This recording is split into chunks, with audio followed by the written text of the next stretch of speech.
Hello and welcome back to Moonbeaming. Happy almost full moon. This full moon is an awesome opportunity to recommit to a spiritual practice, to an intuitive practice. If you are a moon mapper, it is a great time to start doing that. It's a great time to revisit your many moons planner. If you've fallen off, no big deal. If you have, it's always the right time to jump back in, and especially around a full moon. This is also a great time to explore sensuality, the erotic, and sex. Because the moon, she's in Virgo, and she's just before the spring equinox for us in the Northern Hemisphere. It's getting warmer and lighter and sunnier, and our energy may want to follow suit. In celebration of this shift, we've got an amazing special guest today. Today on Moonbeaming, we have the one and only Gaby Herstik.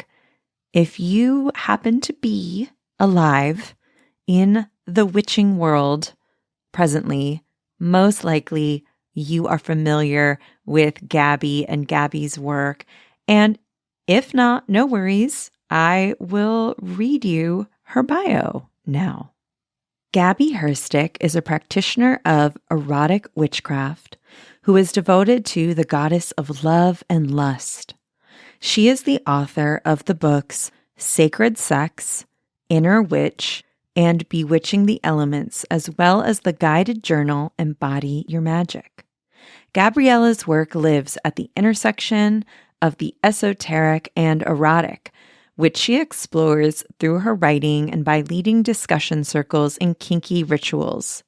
You can find her work and writing at GabrielaHerstik.com and more about the rituals she leads at kinkcoven.love.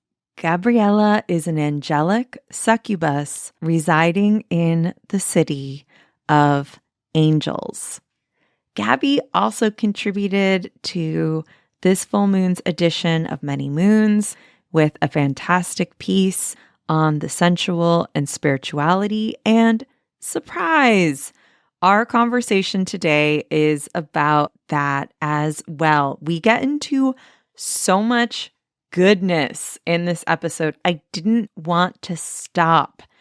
I could have talked to Gaby for hours. Gaby shares about her process with magic, sexuality, and self-love. She talks about kink. She shares really beautifully about becoming her own muse. Gaby talks about Babylon, a goddess I personally didn't know much about, and she shares so much of her knowledge and her practice so generously. You will definitely want to listen to this episode if you're curious about sharing yourself vulnerably in any way, but especially publicly. If you're curious about sex magic, if you want to know what happens when you say yes to your desires, and if you're curious around how to start a kink practice with yourself as well. Gaby is a delight. Like I said, I could have talked to her forever. I really hope she can come back on because we didn't even get into half of what I wanted to talk to her about. Do pick up all of her books. If you loved this conversation, Sacred Sex might be where you want to start. Follow her on social media. We'll put all the links in the show notes.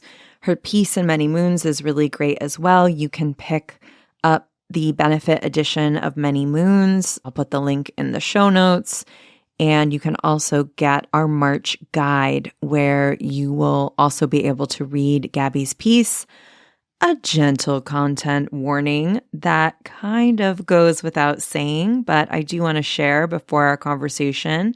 We talk about surprise, sex, sensuality, kink, BDSM, other topics that are considered adult, for lack of a better word. So if you're not in the mood, don't listen. If there are little ones around, put on your solitary listening devices like earpods or headphones, and or take a break whenever you feel like you need one. Now, on to this week's conversation with the one and only Gaby Herstik.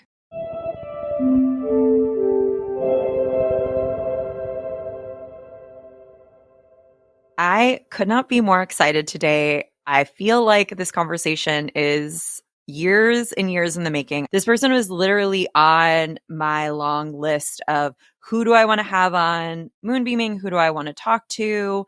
We have the incredible, the talented, the lovely, the sweet, the charming witch, author, practitioner, powerhouse. Gaby Herstik is on Moonbeaming today. I'm blushing. Thank you so much for having me, Sarah. Gaby, have you written like 6, 7? How many books did you tell me? I just finished my 6th manuscript and sent it in. So it's been a lot. Was there ever a point where you felt like not a writer or like an imposter? Oh my God, yeah. I've been writing my whole life. Like I feel like so many of us have those kinds of like threads throughout our life with the things that we love. Like I would write in my journal and I would like write little stories, and I've always like really, really loved reading. And I actually thought I was going to be a fashion journalist growing up. So like I had a fashion blog for a long time and did a lot of like freelance writing for fashion magazines, verticals, online spaces. So like I always knew that I was going to be a writer, but I had no idea that I would end up like writing books about witchcraft or magic. I did not anticipate that. I like would write about witchcraft on like my fashion blog and kind of incorporate some glamour magic there. But I was approached for my first book, and that was kind of like the match striking that like lit the fire. It was not what I anticipated. It was someone else outside of you showing a part of yourself or showing like a pathway or a direction where you're like, oh yeah, I can do this. And so you took that chance. You were probably like, I'm sure you were sort of nervous probably the first time. Yeah, I was definitely very nervous. I mean, I was like, I think I had just turned like 23. So I was also very young. At that time, I was writing a column for NYLON magazine called Ask a Witch. And it was like very Witch 101, like manifesting, moon magic, self-love, like how to work with the elements, like kind of very basic stuff. And I would have readers submit questions, and one of the questions people would ask was like, what witch book do you recommend? Like, what Witch 101 book do you recommend? And I remember like I was working at Hello Giggles at the time, like driving to work, and somebody asked me that. And I had the thought, I should just write this book. Like people ask me this all the time. And I literally kid you not, I get to work, I check my Twitter DMs, and I have an editor like reach out to me asking me to like follow them so they can DM me. And they DM me that day asking me if I want to write a book about witchcraft. So I was like, okay, universe, I see you. And I said, yeah. And I honestly I feel like it wasn't really until like I was a good chunk of the way through my most recent book, Sacred Sex, that the imposter syndrome kind of started to like dissipate. That was like 5.5 years since I started writing my first book. Like it's just always, not that it's always there, but I feel like, especially with this expectation of like writers or authors or magical people to like also be like super content creator chuggers like on the internet, like I have this thing of like, oh, like I'm not doing enough. I don't know enough. It fosters comparison, which is where, imposter syndrome grows. But I think that just writing more and finding like a very specific niche for me, that's like the intersection of like the divine feminine and sexuality and witchcraft. Like that's kind of like where my work really loves. It's like where I love to live. Like finding that was what really helped me like embrace the fact that I'm doing something that feels really authentic and really in integrity for me. And that something I've always reminded myself being super Aquarius, being a twin, being a very like individually driven person, that like there's always going to be somebody that's prettier or quote unquote doing it better or like quote unquote more successful, but there's never going to be anybody else that's me. So if I just lean into being me, then like nobody else can do that. And then I have like my own lane. And for me, that and like really writing about the things that like I'm passionate about that are central parts of my own magical practice has helped the imposter syndrome really like barely be there. That is the most chariot sentiment. I'm just like drowning in the chariot because I just did a workshop on it. I'm thinking so much about all of the deeper themes of it and you being in your own lane. Yeah. First of all, there's no traffic there. Second of all, I know you know this, so sorry to bring it up so early on. We'll scoot back to this subject in a bit because I want to stay on sex and I want to stay on spirituality and sex magic. And also, like, I always come back to the basic Jewish tenet that one part of our thanks and our gratitude to our creator is to be ourselves to the best of our ability and to enjoy life and to enjoy what we're doing and to enjoy being ourselves, which to me is this like really, it shouldn't be, but it feels like a very radical gift from God or the goddess that I wish I had learned earlier about Judaism, because I actually didn't know that until honestly just a few years ago when I started more hardcore studying the Kabbalah. I didn't understand that God is like, hey, like, be yourself, and yourself is a gift and an offering to the universe. The other thing I always tell myself is imposter syndrome can and will strike at like any time, and that we don't have to believe our brain. We don't have to believe our fears, that it can be there or not, but that's not going to stop what I came here to do, you know? And I'm wondering if you have any of your own experiences or practices or techniques that help you navigate around or through any of that self-doubt or, you know, murkiness. Oh yeah. That's also such a beautiful tenet. I don't think I've ever had somebody like express that, like about being yourself is like an offering to the divine. Like if we're created as reflections of the divine, then like we're little fractals and it's a gift for us to be ourselves. But that's really, really beautiful. And that's something I've always innately felt and haven't had like verbalized like that. So thank you. It's really incredible. Yeah. I think for me, I kind of feel the same about like imposter syndrome and like shame, especially like when it comes to sex stuff. Like it's never gonna 1,000% go away, but I feel like each time it comes around, it's like a spiral. And like if you do the work, the quote unquote the work, if you sit with it, if you ask it questions, like each time it comes around, it has less of a grasp on you, right? Like it's like you're coming to the same place, but you're on a little bit of higher ground. So it's not having that same toll. And I think with imposter syndrome for me, like I know for me, what triggers it is comparison, comparing myself to people on social media or seeing what other people are doing and being like, oh, they're doing this and I'm not, or whatever. So like having really like intentional boundaries around social media and like not spending time doom scrolling and being really present and immersing myself in like the things that I love that are related to like my work and, you know, my work, like my passions and my work, I'm very lucky, are very similar. So like I read a lot about the things that I teach about. Like I walk the walk. I do my best to like do the practice. I do the practices. I do read the books. I do take classes. So I think it's really shifting the focus from feeling like it's an external thing that like, I don't know these things to like, kind of like you said, like this energy of like reclaiming that and being like, I am never going to know all the things, but I can continue to support myself and like educate myself and do the things that feel really good that like also help me find like a deeper perspective or like a more nuanced perspective around the things that like I'm teaching on. So if I'm having imposter syndrome about, you know, like not knowing the history of something, like I'm going to read about it, or I'm going to like do something that gets me out of my head, you know, like going on a walk, doing like working out, taking a nap, taking a bath, like talking about it in therapy. Like I think that having like a lot of different tools is really helpful because you're not always going to need the same thing every time.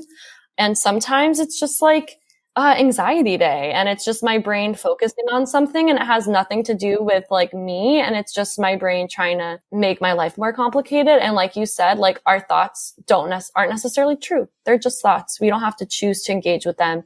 We don't have to choose to believe them. We can be guided by them. We can notice where they're pointing to us, like what they're pointing us towards. And then, you know, I have my magical practice and like my self-care practices that I can lean into to reframe that as like, I'm never going to know everything. That's part of it, but I'm constantly learning and I'm doing my best. And like, these are the things that I can do to like continue supporting myself in that way. I love all of this. Well said.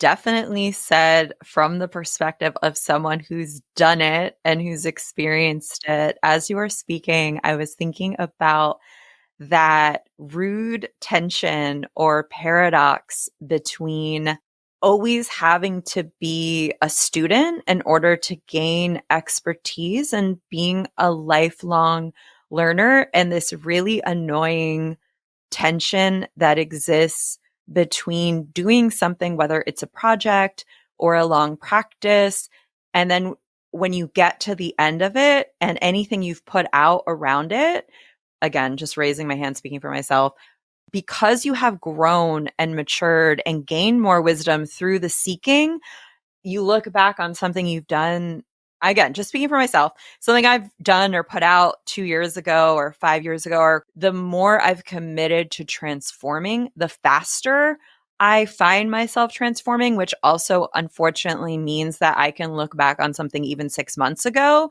and say, oh yeah, I would definitely do it differently, or, oh, I can totally tweak that or change that. I also have a Virgo stellium, so there's that fun there. So there's that like tension where you always have to step into whatever you're doing, knowing that the process and the learning is going to transform you and is going to progress your knowledge and your embodiment. And also because we never stop growing, we never stop learning, there's always going to be that tension. And I was wondering about that with you because you're someone who has very boldly and very, I think, bravely, whether you think it or not, shared yourself, your public practice, yourself as an art form, shared what you're working with magically very publicly as you're doing it.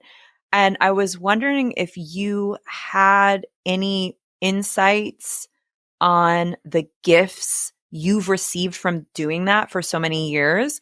And if you have any advice for other people who want to share more of themselves publicly, but might feel a little bit wary or afraid or, have complicated feelings about it. I was wondering if you could share a little bit about that.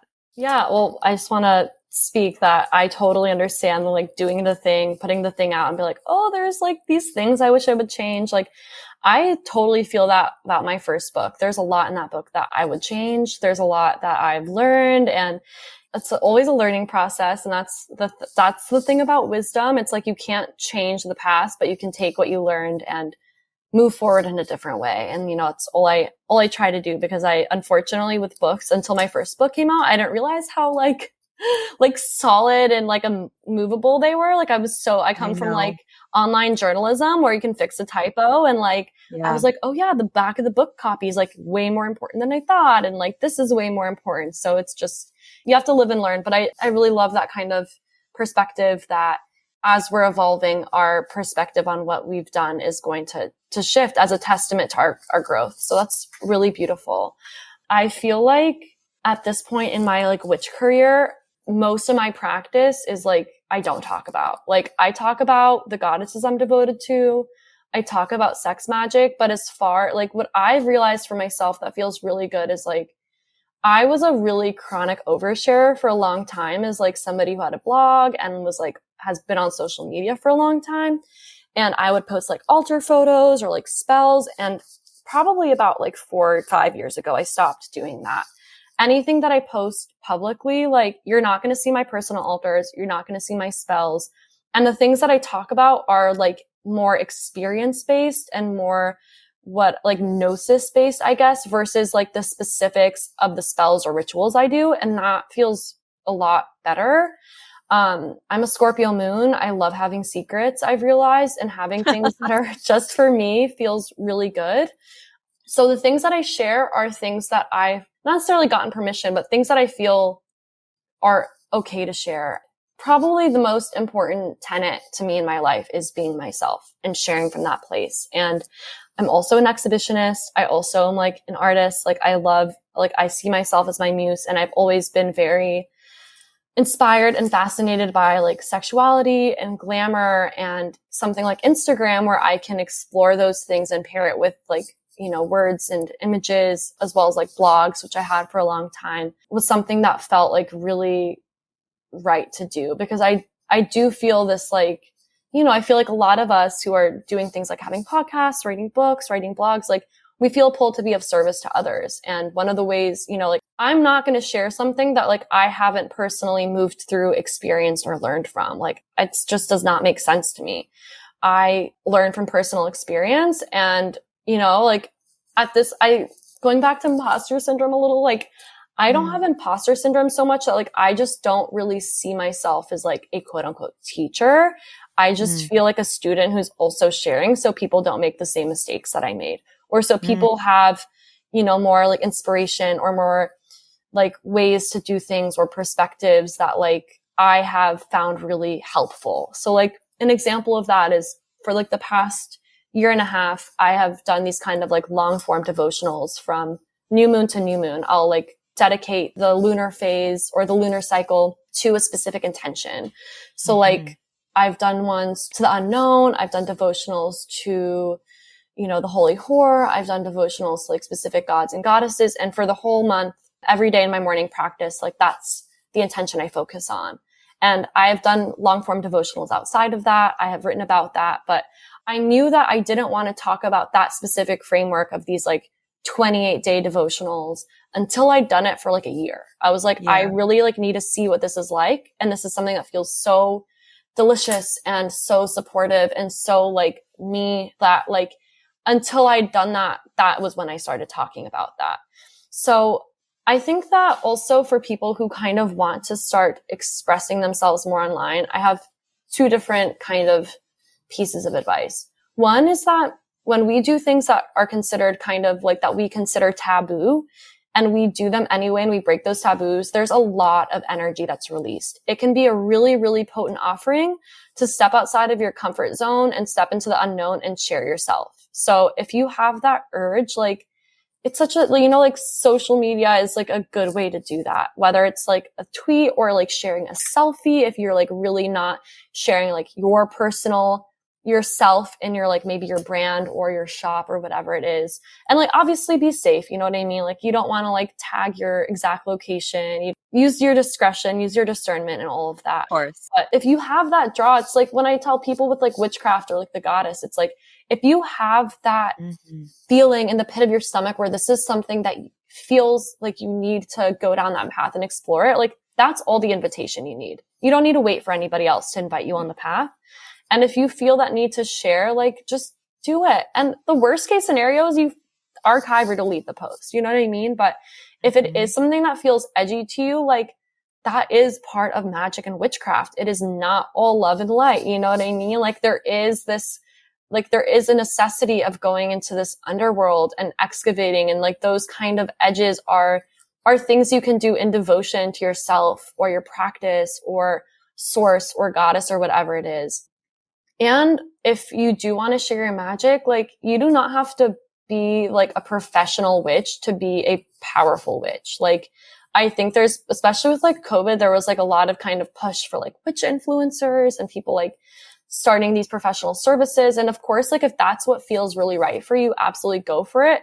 But you do not have to do that to like be the real thing, you know? So like, it does take time to kind of untangle, I think, like the reason you want to share. Also, like, you know, like I love attention. I know that I use social media for validation sometimes, like taking the time to like kind of figure out what actually feels, you know, like your true north is important. But you are living art. So just, you know, express that, whether it's like posting a song or a painting. Like the world needs as many witches and as many like creatives as possible. So that's kind of like my belief. And again, like I share the things that feel resonant for me to share. You know, like I share about the goddesses I work with because I believe that we need like a return to the divine feminine so we can finally find a balance between like this crazy patriarchal world we live in and like the beauty of like, you know, community and like listening to our bodies and cycles and all these things that to me the goddess and the goddess energy represent.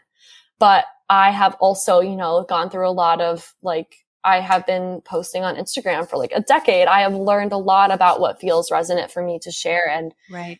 You know, some of that is keeping certain things private. It's like my magical partner probably knows more about my magical practice than anybody else. And even then, there's always going to be things that are like between you and the gods. 100, 1000% could not agree more.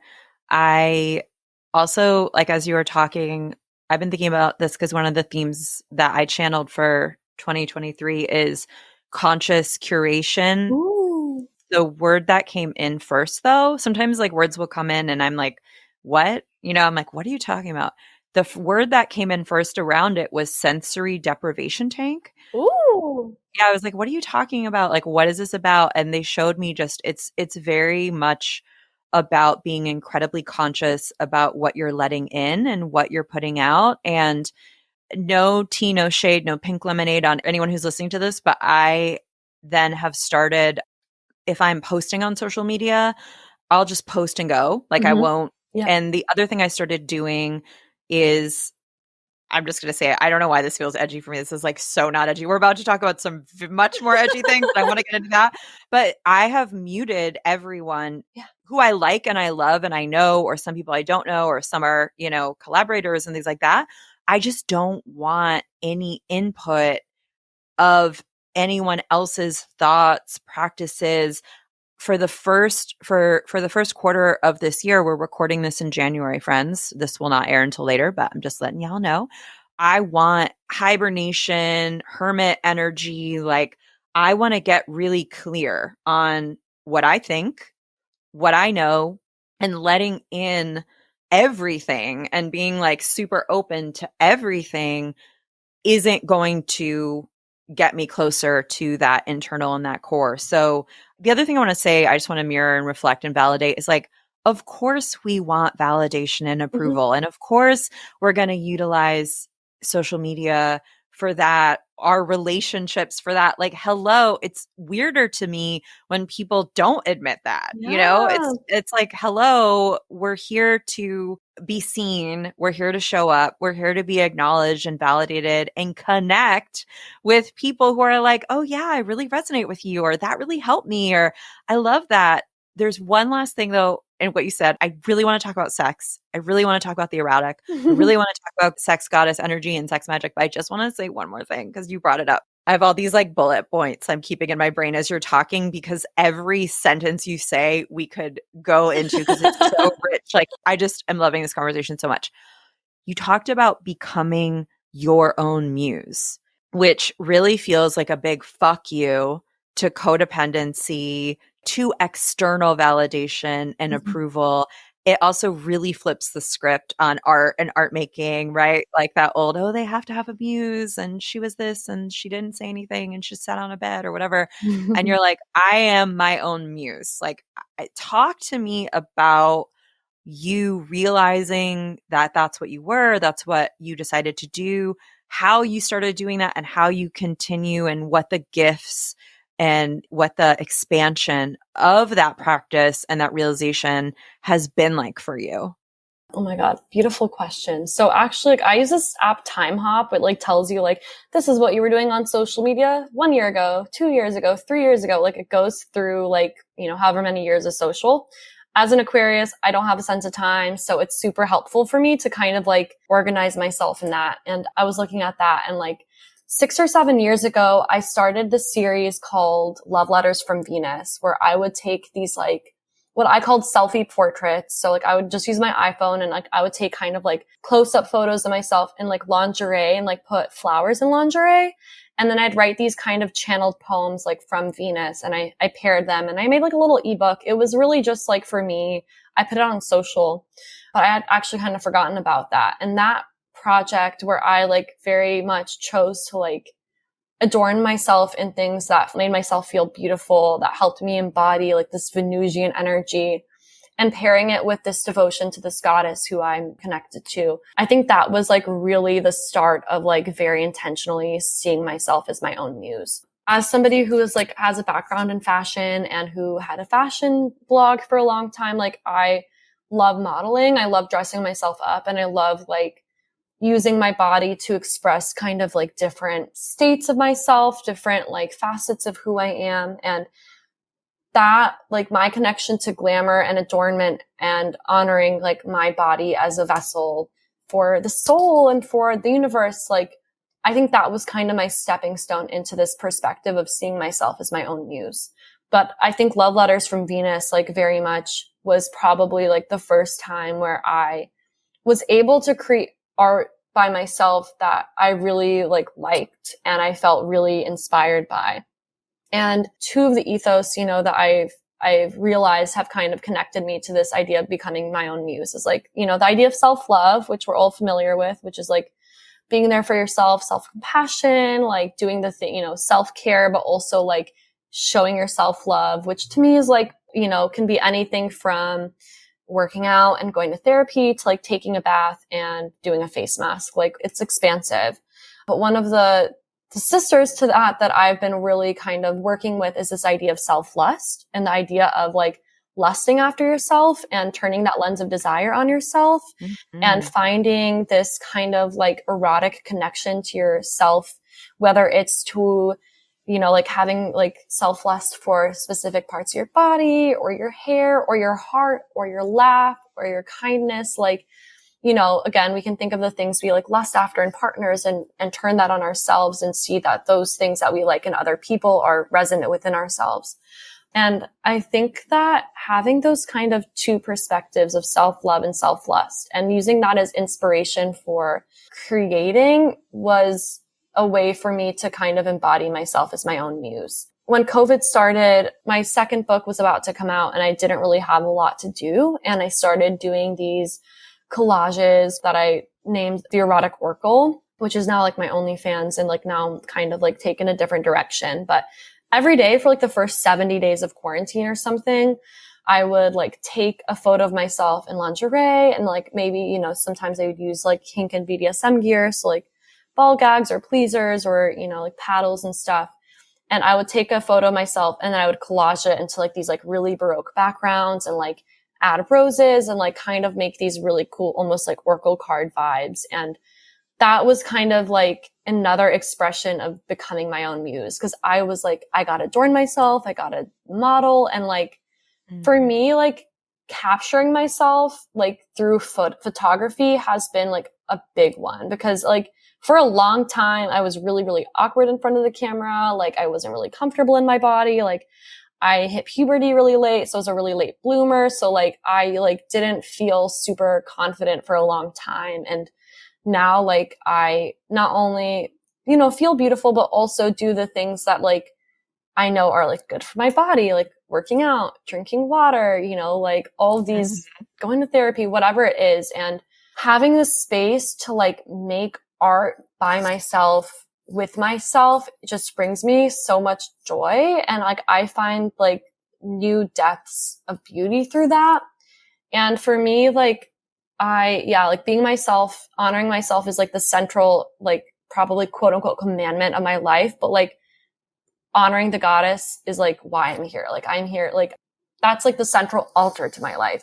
So like all of these kind of expressions of myself, like glamour and what other people would probably call maybe vanity, for me is like a way to connect with the different goddesses I work with. So like with like Venus or with sexual, you know, with like more kind of kinky stuff, like that's part of my connection to Babylon. So when I see myself as my own muse, it's also like I'm able to recognize like the goddess within me, the divinity within me. And like I'm sharing that in a way that like expresses that in like a very, you know, like me way. And I've just like always been like a very creative person. Like I've always like loved collaging and, you know, I've like loved doing photo shoots and like glamour. So adorning myself and capturing that is like really how I see myself as my own muse. And then using that as kind of like the seeds for other kinds of expression, whether it's poetry or like, I mean, even for me, like OnlyFans photos, like all of these different kind of things, like tie together. And I think that fostering self-love and self-lust and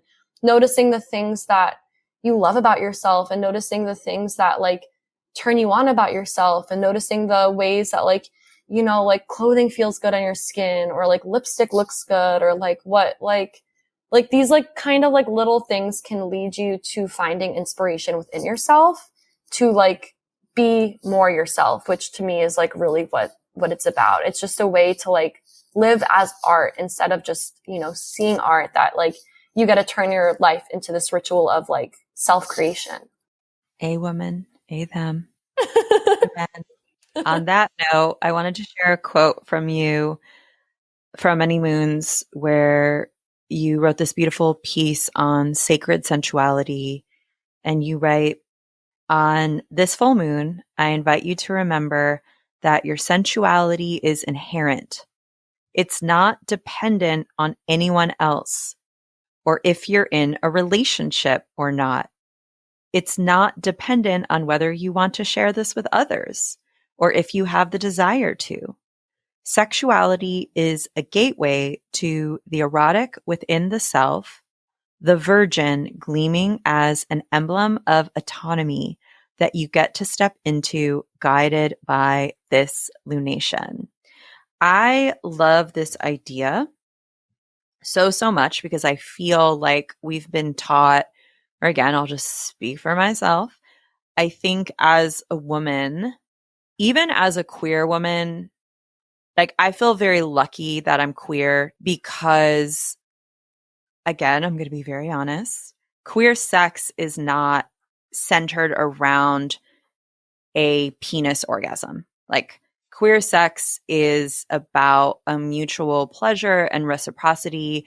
And a lot of queer people know because like it's a fact that it's very rare to orgasm at the same time. I think that's like the most ridiculous, weird thing. And it's not about, I mean, there's so much I could go into here, which I'm going to say, I'll back off. What I will say that I feel grateful for about being queer, that I think everyone can learn from, and that you're pointing to here and you're illustrating here in this piece, is I get to explore what feels good for me outside of any external gaze.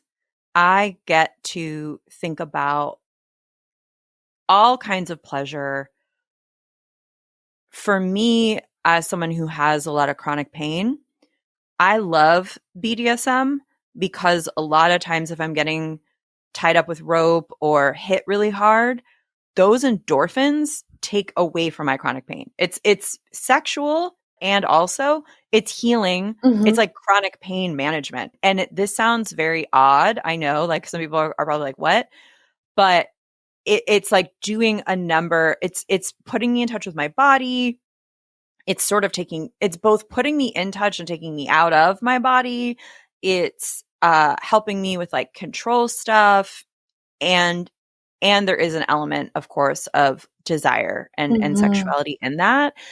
And I really hope that everyone can take the time to explore what a sensuality would look like, feel like, what practices would have their desire, their needs, orgasm or not, asexual, on the spectrum, celibate, total horny slut, 5 different partners a day for 5 days, like wherever you are with your sexuality, that piece you brought up, I think is so core to understanding that our sensuality, at the very least, is for us and us alone. And it's not going to look like what some weird movie tells us it is, or even porn, right? Like even a lot of porn is going to look like for us, and on and on and on. And I'm like prattling on. This is like a very long, not very concise share. But I love the permission slip you give us. And I'm wondering if you could share from your own experience the healing, the permission slip, what you've learned, what other people have shared with you, because I'm sure through writing Sacred Sex, you get a lot, and just from sharing your practices that involve different levels and layers of sensuality and sexuality. I'm sure you get a lot of feedback from folks of varying kinds. And I guess for folks who want to begin but don't know where to begin, and I want to be really clear, Gaby has a book. It's called Sacred Sexuality. It's like a Bible for this. So run, like click, click, click, click, click, click, or go to your local bookstore, please, please, please, or bookshop.org. Please get it. But just share a little bit of what you've noticed helps other people or what has helped you. Anything you want to share about giving your sensuality and your sexuality back to yourself. Yeah. Oh, that's such a beautiful question. And thank you for that share. And I know a lot of other people who have deal with chronic pain and explore BDSM for that same reason, as a ritualistic way to be in touch with your body in a different way, in a different kind of pain. It's incredible. So I'll share a little bit about my kind of background and experience, and then I'll kind of give some tips, because I think that's what's going to be easiest for my brain. So for myself, that kind of perspective and paradigm shift, really, that sexuality and even kink and this part of myself was mine, came right when I was beginning to explore kink. And I was exploring with a partner, and then obviously, not obviously, but it ended, and he was really the only person I knew who he had a dom and was very competent. And once that ended, I felt like a door had been shut in my face, because I was exposed to this thing that I'd wanted to try. But before I lived in LA, I lived in the Deep South, and there wasn't really the resources I have here to explore BDSM in the safe way that I wanted to. And I just really didn't know a lot about it. So after this partner, and I stopped seeing each other, I realized that I was I have to give myself and find the experiences that I want outside of anybody else. Because if I wait for somebody else to bring this into my life, it might never happen. And that was a very powerful year. That's I say this is the year that I became my own lover. And I very intentionally was I'm going to take classes. I'm going to read. I'm going to educate myself. And I'm going to start doing the inquiry of what are the things that I desire? What are the things that turn me on? What are the things that I want? And how can I give that to myself? So for me, that meant going to, I'm LA based. So I started going to the Pleasure Chest, which is a really, really great sex toy store. There's one here, one in Chicago, and one in New York, and they have a bunch of free classes. So I started taking classes on submission, and I started going there and talking to the people, and started reading books about BDSM and all these kind of different facets of it. And at the same time, I started doing some self-tying with rope and incorporating wax play. So dripping hot, body safe hot wax onto your body. I started incorporating that into my candle magic rituals, and I bought a little crop and I started using that. And I very intentionally began doing the things that I wanted somebody else to do to me, to myself. And I really recommend that for people, because obviously BDSM and kink, it is partner based most of the time. That's one of the reasons I love self-tying or rope or shibari or Japanese rope bondage or rope bondage in general, is because it's something that you can do to yourself. And it's really a really, really powerful embodiment practice. And it really just, incredible. Like I really enjoy it, and I find that it really soothes my nervous system. But you know, like, yeah, like getting spanked by yourself is not going to be as good as getting spanked by somebody else, but like it still does the job. So I think like for me that, and this was all like this kind of exploration of kink, I dedicated to Venus. I was already working with her. I was already kind of honoring my sexuality and my orgasms and my connection to my sexuality as a form of devotion to her. And with kink, I like, for me, what helps is incorporating things like that into my spiritual practice. And like, I'm going to dedicate this to deity. Like, even with like my health and healing journey, like that's dedicated to a Set or Isis. Like, I find a lot of support and comfort and guidance in incorporating the more quote unquote mundane parts of my life into this form of like ritual, which to me then transforms your whole life into ritual, which is like the goal for me of my practice. So I like that exploration, and I knew this was going to happen. I knew that when I took the time to give that to myself, that, you know, like having that, you know, quote unquote vibration within myself would then like make me a magnet for those other kinds of people that were on that same page. And like, I met one of my still best friends, from Pleasure Chess, because she was teaching a class on submission, and I started getting involved with like the BDSM scene here. And now I have like a community around me, and I have, you know, like that also made me realize that like actually like I'm extremely kinky, and it's like really important to me to engage with like that when I'm having sex, and that I rather not have really shitty vanilla sex than like I'd rather just not have sex than have shitty vanilla sex that's not going to fulfill me. Yeah. And I still like, you know, like I still have shame around my sexuality, whether it's like being, you know, like I was a late bloomer. I did not do anything until I was like 18. Like I took a long time, and like, you know, those quote unquote stories, like it takes a long time to kind of release them. So I use my practice with BDSM and my like devotion to that as a way to kind of like honor myself, and also just like, yeah, like you said, be present. And I find that, you know, one of the things I've noticed is that, like I said, shame is never going to 1,000% go away. It's going to lessen hopefully over time, but like using, you know, our spiritual practice or whatever practices we have to kind of navigate that is important. But I think my biggest advice to people who are looking to engage with BDSM or kink, or just even know their sexuality more deeply and connect it more deeply, is to be really mindful and intentional about what your desires are, and to prioritize like exploring that. And what I mean by that is like, you know, in your grimoire or your journal, like keep a list of the things that turn you on. Keep a list of the things that when you see it in a movie or in porn or read it in erotica, or like your friends tell you about it, like if it strikes a chord with you, write it down. A lot of the time with kink, I feel like the things that we're like have a really intense reaction to, whether positively or negatively, especially kind of negatively, like, oh God, that's so gross. Like that's can be honestly a lot of times something that we end up finding a lot of joy in exploring. And that like exploring that kind of taboo again can be something that unlodges a lot of energy, and we can use that, especially with sex magic.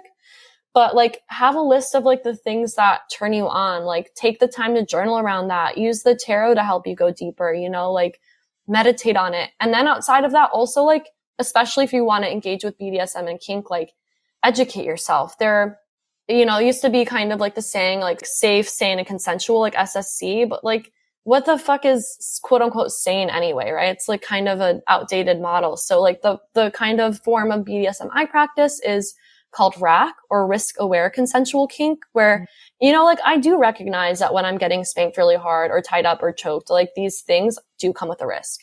So you want to educate yourself on how to do the things and how to do it safely. And also like, you know, using those resources to help you like explore, because it's a whole world and there's so much out there. If you are like, especially if you're in like a bigger city, or if you are in somewhere that has like a really like a good sex toy store, that especially if they have like classes and workshops, those are really great resources. And often those people can point you towards books or other workshops or classes. I think it's like Tristan Taormino's like Big Book of Kink is a really good resource. And there's a bunch of like different kinds. It's like an anthology, and FetLife is like the kind of social media website for kink. And even though it has not been updated since like the 90s, like the server is really scary. I can't explain it. I don't like going on there. It does have like a huge list of like kinks, and it does have like resources, and like, you know, like especially as people who are spiritual as witches, like we have this innate understanding of our intuition, or we are fostering that. And that can be a part of this, you know, like, and I think it's super important because BDSM is edgy, and sexuality is something that's going to come up against, you know, the conditioning that you have, or like, you know, all of us have shit around sexuality just from living in a fucking Christian Western world. As much as the society doesn't want us to think we're living in a Christianized world, we obviously very clearly are. So, you know, like recognizing that there might be guilt or shame, and like holding yourself with a lot of compassion through that, and having either a friend you can talk to, or, you know, like a therapist or something like that. Like it doesn't mean it's not worth exploring. It means that you are doing a really hard work of like unprogramming beliefs that you did not choose for yourself. And in that space, you get to plant seeds that like nurture your sexuality and nurture your connection to the erotic. Cause for me, like, I mean, it's just fact. Sexual energy is life energy. It's how we create, even if we're not necessarily creating children. Like it is this like intense, you know, like Kundalini, like life force that we have access to. And it like connecting to your sexual self, even if it means recognizing that you're asexual, or recognizing that you don't like having casual sex, like having that awareness is going to like just deepen your ability to connect with life, because like life is erotic. It is growth and death and orgasms and pleasure. And I also always encourage people to notice the things that bring them pleasure outside of a sexual setting, because those are also kind of like correspondences you can use in sex magic rituals or in your exploration. Like if you know that you love feeling the sun on your skin, then maybe you want to try candle play or like wax play, or like if you know like you really love like working with rose quartz, then maybe like you get like a rose quartz dildo, or like I'm kind of blanking on examples, but like those are a lot of examples, right? there. Like rose, like I love roses, so like that's something that I use a lot in my magic. So taking note of like the way that you feel pleasure outside of a sexual setting also will just increase like the amount of pleasure you feel, and that will just naturally, I feel like, support your sexual exploits. I love all of this. I love this idea too of noticing what creates some kind of response, whether it be in quote negative or positive, and just sort of see, because we're talking about energy, as you pointed out many, many times. Witchcraft, hello, it's about energy and being able to create your own energy, collaborate with energy, release energy. It's about energetic expertise, basically, and about erotic life force. And I love this idea of thinking about, and this is not just with our sexual lives, with our sensual lives, or our magical lives, but I love this idea of thinking like, I could never do that. Or like, oh, you know, I could never, or like that, you know, like seeing what someone else is doing and sort of getting some kind of response, and then trying that in your own way. Well, okay, well, what would be my interpretation of that? Or what about it makes me excited? Or how could I use that in an art project, or as a prompt for a poem, or whatever? And I love also this through line you have of reclaiming self truly at the core of becoming your own muse, experimenting with different forms of sensuality and sexuality with yourself, and then also having so much of that translate into a magical practice. I think you were sharing once about either a ritual you did or something where you used self-tie as a cord cutting spell. Yeah. And that is something you're only going to come, like, it's so original. It's clearly just from your own practices. That's something you're only going to be able to figure out that is resonant for you by doing it, right?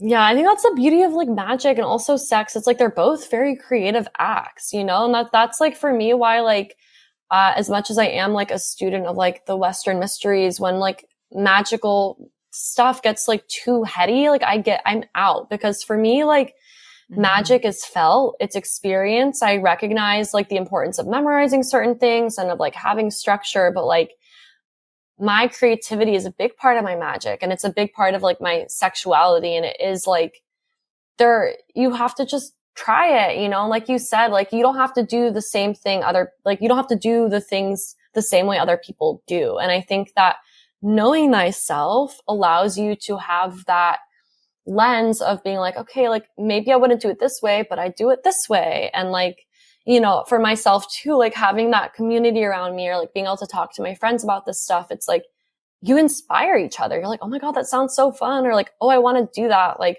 I really do feel like with like kinks and fetishes with like partners at this point, it's kind of like Pokemon, where I'm like, oh, like you're into this thing. And like I tried, I'm like, okay, now I'm into this thing. And like now I have this, and it's like collecting them or whatever. But, you know, like there's never any rush with any of this stuff, especially if you've experienced sexual trauma, or if you have, you know, like if you're healing from something, like there's not a timeline to do the thing or become a sex witch or like get into BDSM. And like honoring your own, you know, flow with that is really important. And then knowing that the real gnosis, the real wisdom, the real knowledge and understanding is going to come like when you try and you play. And like not everything is going to be great, but like I mentioned before, like wisdom is taking the lessons from the experience and using it moving forward. You know, like you don't make the same mistake twice, obviously. Like for me, like even like when I was tying myself up, like I would have my, like, you're always supposed to have safety shears near you or scissors to cut the rope. It's super important. I like got, like, I have a dom who's also a goddess worshiper. She's amazing. And like, our connection is very like, it's definitely more BDSM than like sexual, but like one of her tasks for me was like getting into the bath in rope. And I didn't think about the fact that the rope that I got would constrict in water, and I didn't have my shears near me, and it could have been really horrible. And then the second time that I like really made a mistake was I was on my bed tying myself up, and my shears were under me, and I was like tying myself kind of like in a crisscross applesauce position, and there was an earthquake. So, you know, after those 2 times, I was like, I will always have my safety shears next to me. I was like, okay, goddess, you don't have to teach me the lesson the 3rd time. Like, right. You know, like I integrated that, and now I'm like, I make sure that I have, you know, scissors next to me. So there's only so much that like reading about the thing is gonna teach you. You really have to 100. kind of experience it. But again, that doesn't mean that you have to like go out and find somebody to hook up with just to do it. You know, you want to be safe. You want to vet people, especially with BDSM. But like you're like part of this practice is reminding yourself that you are safe in your body, which I know for a lot of people who like, especially if we're dealing with like chronic illness or chronic health or like abuse of some kind, like it can be a journey to get there. But like seeing the sensual and the sexual as means of feeling pleasure in your body and as of a reminder to feel safe in your body, like I think that's also part of it. And from there, you're going to be able to just like explore in a really like in a more grounded way. 100, 1000, 1,000,000%. I also think that once you have a practice, and this could take 3 months, 4 months, 5 months. I mean, I think about all the things I'm really, really bad at, and it took a year or maybe even years to become at least in rhythm with it and flow with it. But once you've tapped into it, or once you practice understanding the first time or the second time or the 17th time, you might not quite get there, or you might not quite be there. But once you're there, I think you can then also take that erotic force and that erotic energy and bring it into other areas that are seemingly unrelated, whether it's like, for me, I know this sounds so weird, but it's like hanging out with my plants. I'm like, they're alive and I'm alive, and we're talking and I'm watering them and I'm like pruning them and I love them, and do they love me? And like setting them like this erotic force energy, or just understanding for folks who are celibate, for folks who are ace or on the ace spectrum, for folks who don't have the capacity to self-pleasure or don't want to, even just noticing, oh, I really like satin sheets. Like, I really like satin sheets. I'm going to get a pair of satin sheets. I'm going to sleep naked if it's not too cold or whatever. Like, just those little, oh, I really like, what would make this water better? Lemon. That would be so nice. Or putting herbs in it. Like, just these little things that are magical, that remind us of what we like, who we are, how we access relationship, collaboration with other living forces, whether that be a deity or a plant or a rose quartz dildo. Pick your passion, pick your poison, pick whatever you'd like, pick your pleasure. And that ripples out and that transfers, because just like you said, we need more people who are alive. We need more people who are enjoying their aliveness, however that looks, you know. The last thing I wanted to talk to you about, I mean, there's literally so much I wanted to talk to you about. I really hope that either this year or next year you could come back on the pod. I love that so much. Like, pun intended, we have just done the tip. We're just at the tip of what I wanted to talk to you about. But I wanted, before you leave, I wanted to talk about deities and archetypes and channeling and working with, specifically, selfishly, I don't know anything about Babylon. And I was hoping, if you don't mind sharing a bit, maybe we can think about you sharing about Babylon, how you connected to this energy, to this deity, to this goddess, what a working relationship, a working collaboration looks like as a kind of idea for folks who maybe want to work with goddess. And again, really clear, you wrote a book on goddess, right? It comes out February 2024, so it's not out quite yet. There are other resources for this in your books and all these things. So I just want to be really clear for folks who want to go deeper, and a 2-minute, answer on a podcast isn't enough. You can definitely access a lot more of Gaby's teachings on her social media and through her books. But yeah, using Babylon, I don't know anything about this deity. So I'm really curious. Tell us. So Babylon is... her current, to me, goes back to the goddess Inanna and Ishtar, who Inanna was like the first goddess we have recorded history. She is the Sumerian goddess of heaven, earth, and underworld, who goes to the underworld, descends, is hung on a hook like meat for 3 days, goes through an ordeal process, comes back transformed. She's a goddess of love and sex and war, and a patroness of sex workers. Babylon stems to me from that current. She is seen in the book of Revelations, the last book of the New Testament, as the whore of Revelations, the mystery of mysteries, mother of abominations. She represents Rome, like the church's kind of conceptions of Rome, but she also represents this unbridled sexuality that the church has always feared. She was kind of brought forth more into modernity, or as this kind of more current goddess, by John Dee and Edward Kelly. John Dee was a court magician for Elizabeth. And one of the most famous. Yes, the most famous magician ever. In recorded Western history. Yeah, exactly. So he went through kind of like, he created this angelic language called the Enochian, and there was this spirit that came through named Medini, who was kind of like the first conception of Babylon that we see. And her name is, I don't remember I'm blanking on what her name translates to. I'm going to kick myself for that later, but it's fine. Anyway, Aleister Crowley kind of like took this from Dee, and like when he started working with Enochian magic, and he really kind of modernized Babylon and conceptualized her as this goddess of unbridled sexuality, of love and lust, as a goddess of ego annihilation. I kind of think of her kind of like, she's very tantric. She is very similar, in my opinion, to Kali, the Hindu goddess of creation, destruction, the abyss.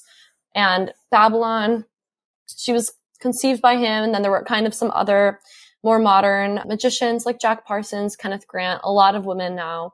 But yeah, recognize that it's like a goddess conceptualized by dudes, especially by Crowley, who's like a Victorian guy who was always working against the system of the puritanical Victorians. So like, you have to consider that framework. Right.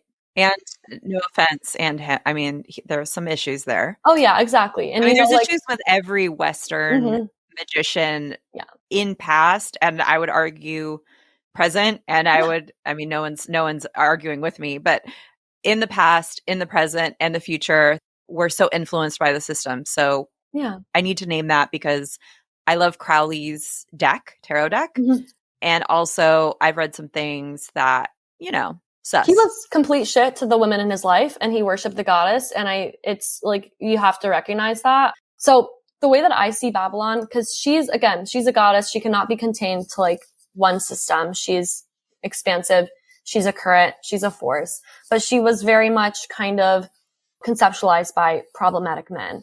And in that, Babylon is a goddess of love and sex. To me, she really represents unconditional love, unconditional lust, in a way of just opening to the divine erotic without expectation of anything in return, in a way that can annihilate like your sense of who you are. In Crowley's system, there's this whole thing about like ego annihilation, and like that's how you kind of become quote unquote like enlightened or whatever. It sounds like she's a shame annihilator. Yeah, exactly. She's a goddess who asks you to show up fully and to pour all your reservations, all your hesitations, all your shame into her cup. Her chalice is said to have the blood of the saints or the holy people. And she's a goddess that requires sacrifice. And she is a goddess of non-duality and paradox. And to me, like, one of those paradoxes is that Aleister Crowley, who was, like a really incredible, the most influential magician we've had in the past 150 years, he was really shit to the women in his life, and he brought forth this goddess. And like, Babylon exists as that paradox of like being this force that we can work with that recognizes, yes, this person was, like shit, but also like, it doesn't matter because like I'm here. I believe that we're all problematic because we're human. None of us are perfect. So obviously there's degrees of that. I'm not like fuck rapist, fuck racist, fuck turfs and swerfs. Like, I'm by no means excusing that, but all of us are imperfect beings. So what Babylon represents to me is this reclamation of like, for me as a woman, female sexuality. One of the kind of like modern priestesses of Babylon that I am really inspired by is this woman named Amudali.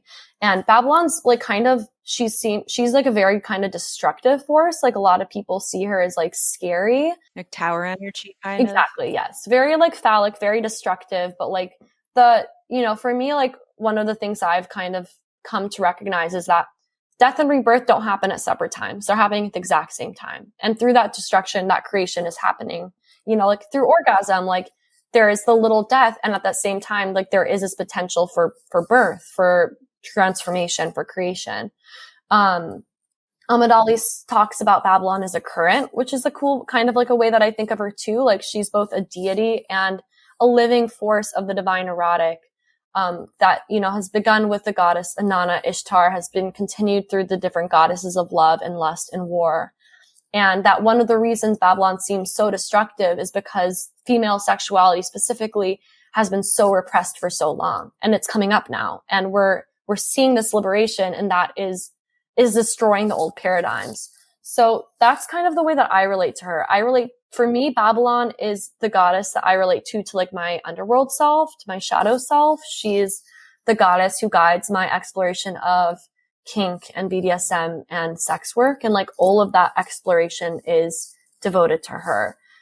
So I have worked with her in many different ways. I have done long form devotionals to her. I've done many ritual performances publicly to her.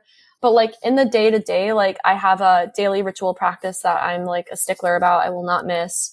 And I have a devotional candle I light to her. I pray to her.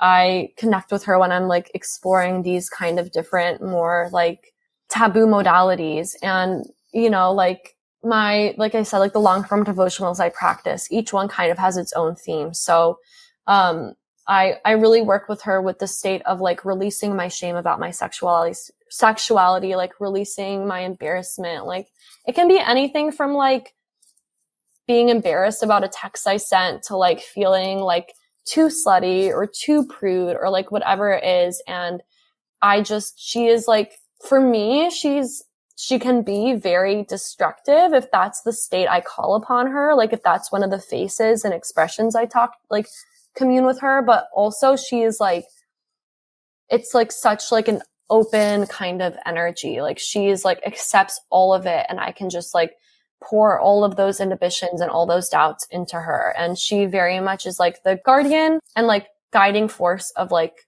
my exploration of the divine erotic, and also like the kind of like the term I've come up with, like my personal practice with witchcraft is like erotic witchcraft. So to me, Babylon is a goddess of erotic witchcraft, of like using the body and the sexual and like the taboo as a means of like entering a new aeon that's, you know, liberating, that's supportive of different expressions of sexuality and gender outside of like the very, you know, cis het kind of like framework that she was conceptualized or more modernized in.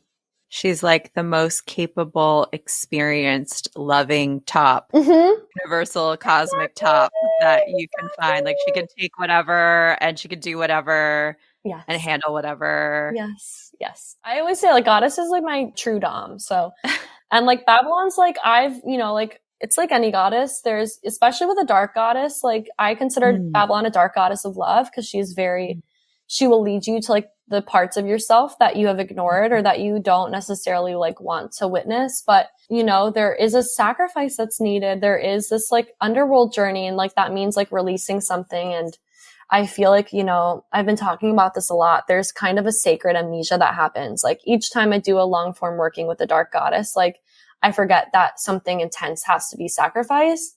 And then I'm like in pain or like something happens and like, I was like, oh yeah. But I'm like, if I remembered that like it was going to be this intense, I wouldn't keep showing up at the gates of the underworld, you know? So it's, Wow. I enjoy this conversation so much. Thank you so much for your time and your energy and your knowledge and your wisdom. This is such a great combo. Gaby, where are some of the easiest ways folks can find you? How would you love for folks to interface with your work? Let us all know. You can find my books like at any bookstore. So I obviously always support your local bookstores. You can use bookshop.org to support your local bookstores or your library. I love the library. As far as social, you can find me on Twitter, Instagram, and Patreon at Gaby Herstik, which is GabyHerstik. And you can also find my website at gabyherstik.com. Yay. Thank you so much. Thank you for having me.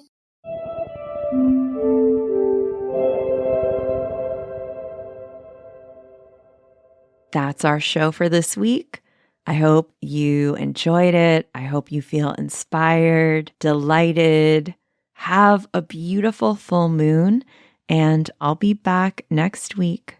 Be good to yourselves and others.